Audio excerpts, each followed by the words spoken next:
तर हॅलो भावनो, जय श्रीराम. तुमचं सर्वांचं स्वागत आहे आपल्या मिनी ब्लॉग मध्ये. तुम्हाला कालच्या व्हिडिओमध्ये म्हणलं होतं ना आपण गाडी आणणार आहे. शामभाऊची गाडी आणली बघा, चालवायला आपण.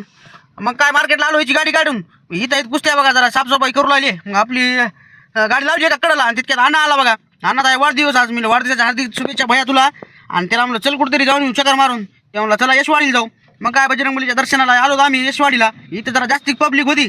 मग आपण काय केलं, सगळ्यांनी आम्ही दूरदर्शन घेतलेलं. दर्शन हे करून निघालो होतो. सगळे गेले सोडून चक्के मारून मी चालू बघा मागून. मग काय गाडीत बसलो आणि डायरेक्ट परभणीला आलो. परभणीला आपली गाडी मार्केटला आणि मी इथं. मग लोकांच्या फोनवर गाडी काढायची, ते साफसफाई चालू आहे. मी आलोच थांबा. मग आपली गाडी काढी बघा. इथं कुस्त्याचं मैदान आहे उद्या 26 जानेवारीला. मग आपली गाडी रोडला लावली. मी रोडला काढला सावलीत लावून. मग तलाठी ऑफिस पाशी लावली गाडी. त्याच्या बाजूलाच आहे का नाही आमच्या मित्राचं दुकान आहे, प्लंबिंगचं सामान भेटतं करतात पण ते काम. मग थोडा वेळ बसलो तिथून आलो बघा, घराकडे निघालो. तिथून घराकडे आलो आणि थोड्या वेळ बसलो, जेवण बिवण केलं, आराम केला आणि लगेच निघालो बघा फ्रेश होऊन. मला घरी तर काय कर म्हणत. मग इथं आलं आपलं मित्र आहे रामभाऊ, त्याचं आहे ना इथं सोरा कार डेकोरेशन आहे. त्यात आमच्या अलीकडे वाटिका हॉटेलच्या समोर सामान्य भेटते नंबर इथं. मी बसल्या इथं काय करावं म्हणलं, आपल्या गाडीवर पाणी तरी मारावं. शामभाऊची काय ना आपली काय लक्ष्मीचं बिचारी, जरा गाडी फ्रेश राहिल्या बरं वाटते. मग काय गाडी बिडी धुतली चकाचक आणि परत रावली तितक्यात. मग यायला गप्पा मारत जरा अंतर पडायला लागला. तर व्हिडिओ कसा वाटला सांगा आणि लाईक फॉलो शेअर करायला विसरू नका. धन्यवाद. तर भेटू पुढच्या